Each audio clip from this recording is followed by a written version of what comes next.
आजकल मीम से लेके सोशल मीडिया हर जगह एक ही पोस्ट चल रहा है कि Ravana is ahead of its time. और इसलिए आज हम बात करेंगे कि वो कौन से पॉइंट्स थे जहां रावण मूवी वीक पड़ गई थी।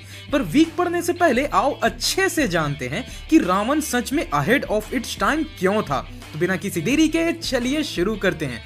Point 1, Ravana was a dope villain. अब एक विलन के तौर पे रावण सच में बहुत ज्यादा कूल था। तुम सोच के देखो, रावण का जो प्रोग्रामिंग था वो उसे हर बार अलग अलग तरह से फाइट कर सकता था। यानी अगर तुम रावण को फेस भी किए हो तो भी जरूरी नहीं कि अगली बार भी लड़ने के बाद तुम जिंदा बच जाओगे। इनफैक्ट रावण की एडाप्टिव प्रोग्रामिंग भी उसे बहुत लीथल बनाती थी। यानी तुम रावण से जितनी देर लड़ते वो उतना ज्यादा एडाप्ट करता जाता। यानी रावण से जितनी देर लड़ोगे रावण के जीतने के चांसेस ज्यादा होते जाएंगे। और सबसे कूल बात थी कि रावण का कोई चेहरा या कोई जेंडर भी नहीं था। नाउ पॉइंट नंबर 2, कमाल के प्रॉप्स और कॉस्ट्यूम्स। अब मोस्ट ऑफ द टाइम लोग वीएफएक्स कहने के बाद रावण और जीवन के सूट की बात करते हैं, बट असलियत ये थी कि ये सूट्स एक्चुअली में फिजिकल प्रॉप्स थे। यानी उन्हें एक्चुअली बनाया गया था। जीवन का जो एक एक सूट था उनका कीमत उस वक्त 4.5 करोड़ था और वैसे 20 सूट्स बनाए गए थे जिन पे जब वीएफएक्स लगाया जाता था तब वो फाइनल इफेक्ट आता था। बट हाँ, ये बात ज्यादा काबिले तारीफ है कि इस मूवी के प्रोडक्शन ने सच में बहुत मेहनत की गई थी। एक और एग्जांपल देता हूँ, वो सीएसटी का टूटने वाला सीन, वो उसे शूट करने के लिए एक वर्किंग मॉडल बनाए थे जिसे फिर तोड़ा गया था।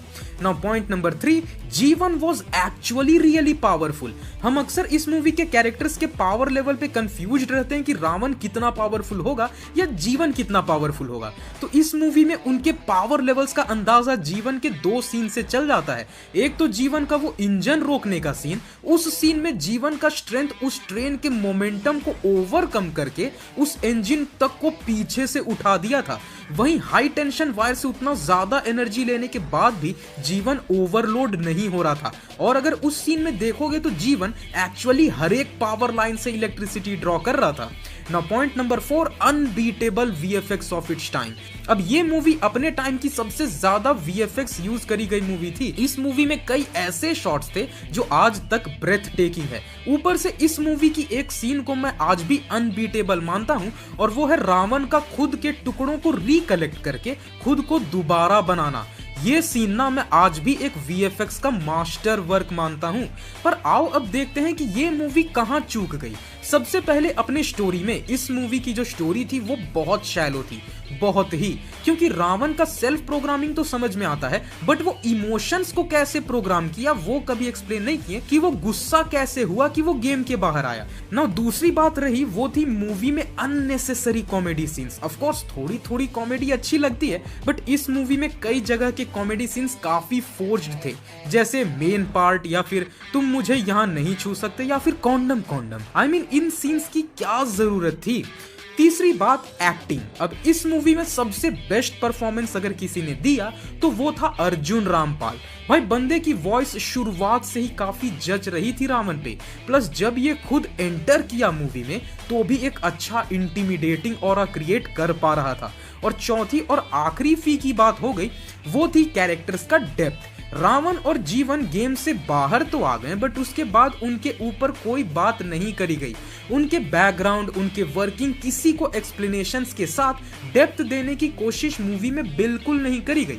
ऊपर से मूवी ये भी एक्सप्लेन नहीं कर पाए कि इन दोनों कैरेक्टर्स का जो वो हार्ट वाला कॉन्सेप्ट बाहर आने के बाद भी कैसे काम कर रहा है, जबकि वो हार्ट की वर्किंग उस गेम के प्रोग्रामिंग में लिखी गई होगी, ना कि इन कैरेक्टर्स के प्रोग्रामिंग में और ना ही रियल वर्ल्ड में। तो मूवी कहीं ना कहीं कुछ कॉन्सेप्ट पे तो चूक गई भाई। बट 100 बात की एक बात कि इस बात से कोई डिनाई नहीं कर सकता कि रावण एक सच में गेम चेंजर मूवी थी उस वक्त पे। बस वो दौर सही नहीं था जब ये मूवी आई, क्योंकि इंडियन ऑडियंस सच में ऐसे कुछ देखने के लिए रेडी नहीं थी। इनफैक्ट ये मेरी दूसरी मूवी थी जो मैं हॉल में देखने गया था, एंड इंटरवल से पहले हॉल आधी खाली हो गई थी क्योंकि लोगों को मूवी समझ नहीं आ रही थी। तो ये बात तो पूरी तरह सच है गाइस कि ये मूवी बस एक गलत टाइम पे आ गई थी जब लोग एकदम रेडी नहीं थे। अब रावण मूवी पे आपका क्या मानना है वो हमें कमेंट्स में जरूर बताएं। पीस।